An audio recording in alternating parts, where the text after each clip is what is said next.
Республика присоединилась к всероссийской акции «Антипал». Это целый ряд профилактических мероприятий по недопустимости неконтролируемых палов сухой травы. Они вполне могут стать причиной пожаров. В городах и районах воспитанники школьных лесничеств и работники противопожарной службы в эти дни раздают гражданам тематические буклеты. Елена Кононова продолжит.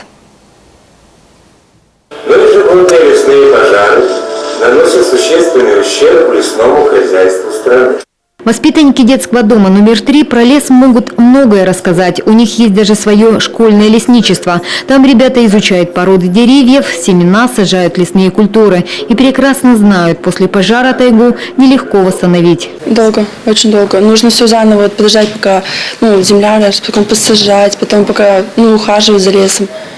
В течение 50 лет, наверное, такой нормально крепнет лес.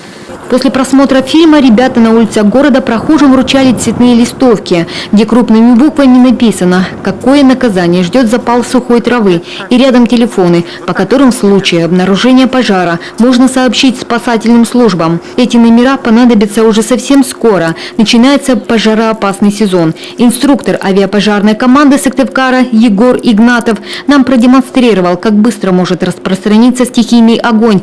При сильном порыве ветра скорость он набирает в геометрической прогрессии до 30 с лишним километров в час. Сухая трава очень быстро горит. Беломошник тоже очень быстро горит. Там чуть-чуть опоздаешь, скорость очень большая у них по беломошнику. А если еще с ветерком, беглым пойдет, очень быстро. А потом, если молодняк, в случае низко, вот по этому лесу может уже верховым. А верховой это метров на 50 пламя. Такое высоты. Зрелище очень красивое и страшноватое. Лишь 6 назад в Чите, например, из-за пала сухой травы сгорел дом вместе с хозяйкой. Впрочем, сегодня таких страшных случаев не бывает, но все же с наступлением весны пожарным приходится постоянно выезжать на тушение горящих лугов и полей. Сегодня спасательные службы к жаркому сезону готовы. В адрес всех глав муниципальных образований разработаны в этом году и направлены методички по осуществлению контролируемого пала. То есть выходов предупредить чрезвычайные происшествия, пожары от палов травы и сельхозпалов – это один. Либо вручную убрать сухую растительность, либо под контролем, согласно требований, выжечь эту траву для того, чтобы не было повторного возгорания.